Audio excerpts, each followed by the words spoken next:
Ahojte, vítajte na mojom kanáli, budem rada, keď mi dáte odber. Dnes vám ukážem jedno pozoruhodné auto, ktoré ma prekvapilo, očarilo a to v každom smere.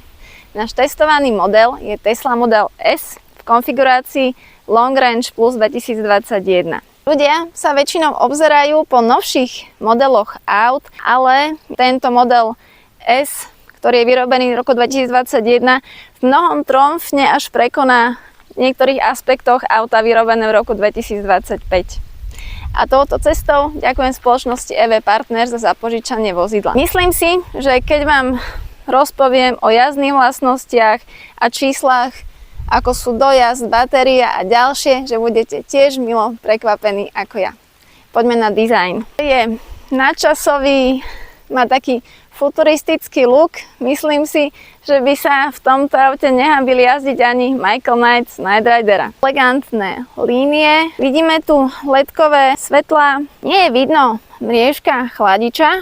Má takú hladkú prednú časť. Smerovky sú v tejto bočnej časti. To sa mne páči, vlastne ako sa otvára kľúč. Ona sa vlastne takto vysúva von a dizajner to mal premyslené tak, že to má vo vás vyvolať dojem, že to auto chce, aby ste do neho nastúpili. Ono vás tak privolá k sebe. Je to taký hravý prvok a ďalším hravým prvkom je tento kľúč, ktorý je v tvare autíčka. Na druhú stranu, keď si spárujete telefón s autom, tak kľúč môžete nechať aj doma.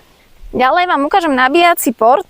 Ten je takto elegantne skovaný pod odrazkom a celkovo Tesla má rada takéto riešenie nabíjacieho portu. Máme tu zadné LED svetlá, sú veľmi moderné, zároveň nenápadné. Pozrieme sa na kufor. Ten, keď som videla prvýkrát, tak mi troška padla sánka z toho priestoru.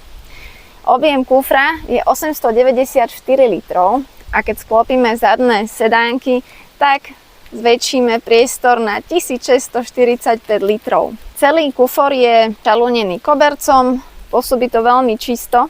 Máme tu aj na bokoch úložný priestor. Extra priestor dostaneme, keď zdvihneme podlahu a toto je naozaj veľmi šikovný úložný priestor. Dáte tu kľudne nejaké tašky, káble, niečo, čo potrebujete prevážať v aute. Teraz vám ukážem predný úložný priestor. Otvára sa buď kľúčom, aplikácii, infotainmente.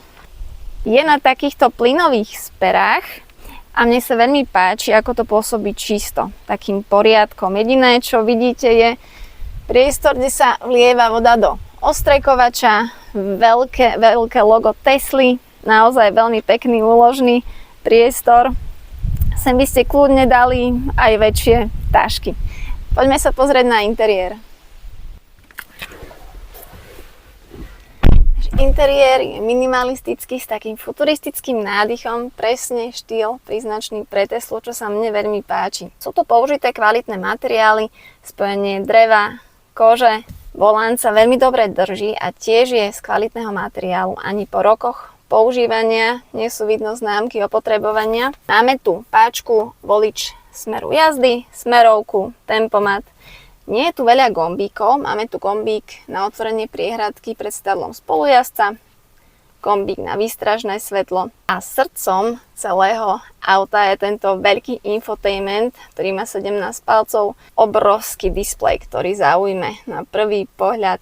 Zobrazenie je veľmi prehľadné a celkovo používanie jednoduché, intuitívne. Už po pár minútach to budete mať úplne maličku, teda konkrétne v ukazováku. Viete si tu ponastavovať, máte tu autopilot, svetlá si viete nastaviť. By som spomenula navigáciu s Google mapami, ktoré sú pravidelne aktualizované. Celkovo celý software auta sa pravidelne vzduchom aktualizuje a každá jedna nová funkcia reálne prispieva k bezpečnosti a niektoré funkcie v určitých situáciách by vedeli aj zachrániť život. Okrem tých dôležitých funkcií, tak toto auto je aj centrom zábavy.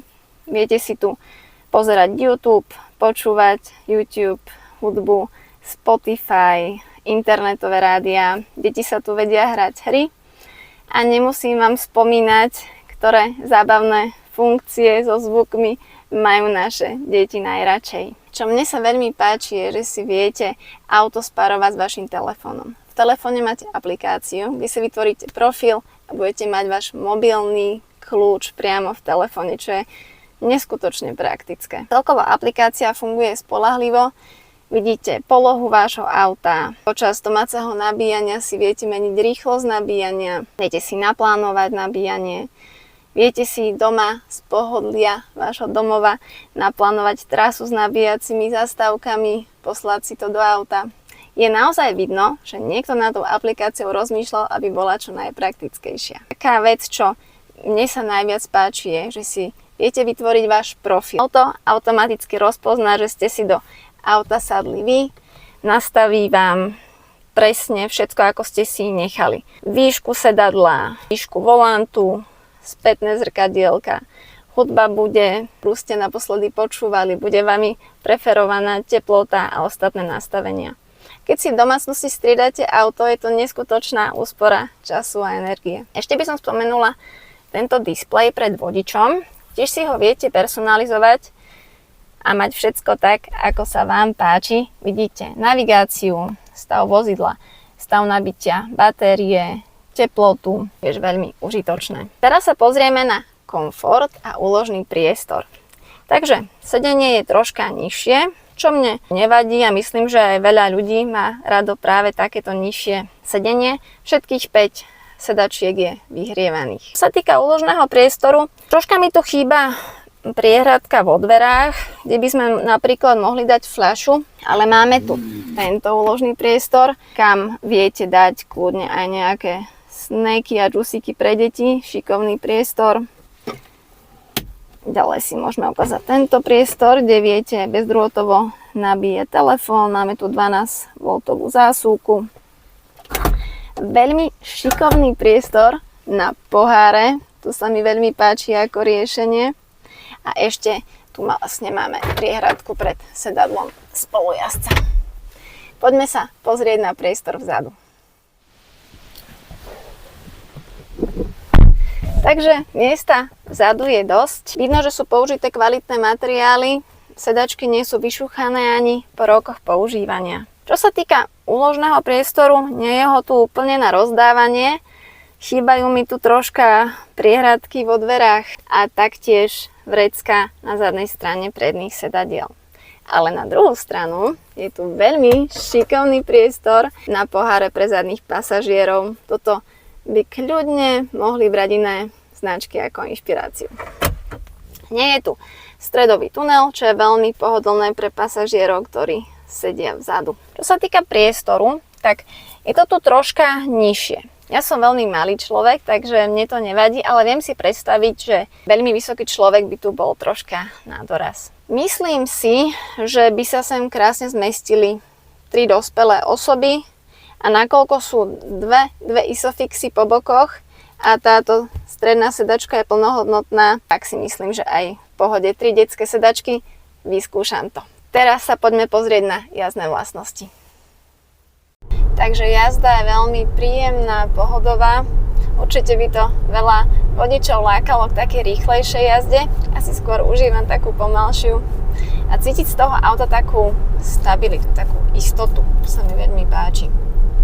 Oproti modelom 3 a Y je Tesla Model S na vzduchovom podvozku, ktorý má adaptívne nastavenie tuhosti. V podstate to znamená, že sa vie tak prispôsobiť komfortnej jazde ako aj športovej. A v tejto kabínke je neskutočne ticho. Ja to celkovo pri elektroauta veľmi oceňujem, pretože sa lepšie počujete, keď sa rozprávate v aute, lepšie si viete vychutnať hudbu.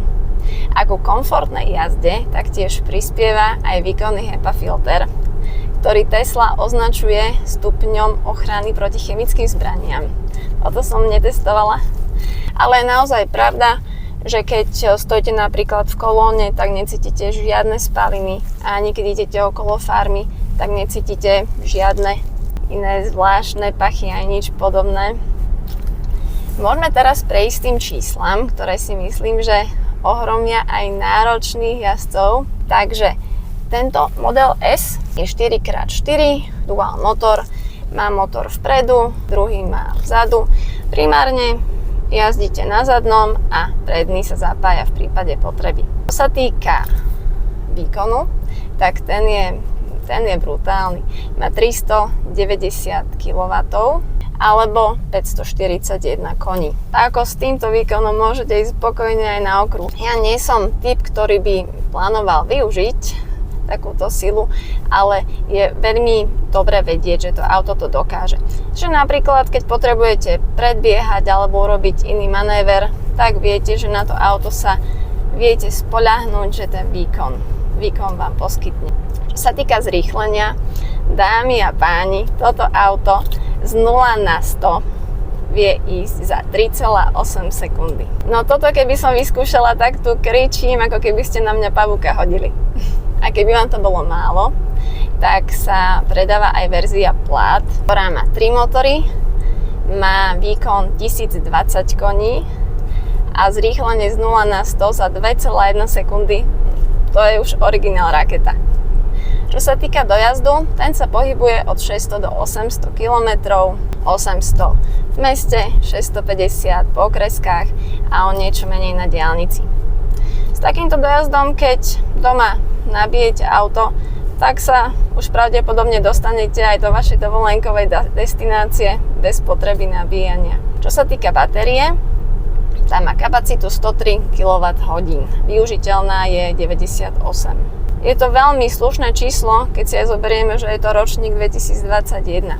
A maximálny nabíjací výkon je 250 kW, čiže túto veľkú batériu nabijete za 30 minút. Pri elektrických autách je štandardná záruka na batériu a motor 8 rokov. Pri modeli S je táto záruka rozšírená na 240 000 km, čo znamená, že výrobca si verí, že vyrobil kvalitné auto. A pre spotrebiteľa to znamená, že sa nemusí báť kúpiť 4, 5, 6 ročné auto. Keď si to zhrnieme, človek by si myslel, že už ho pri elektrických autách nič neprekvapí a predsa. Tesla Model S skombinovala dlhý dojazd, masívny výkon spolu s veľmi komfortným interiérom a priestranným kufrom. Ak hľadáte spoľahlivé, výkonné, prémiové elektrické auto s atraktívnym vzhľadom a veľkou batériou, toto možno bude správna voľba pre vás. Ďakujem veľmi pekne za pozretie, krásny deň prajem.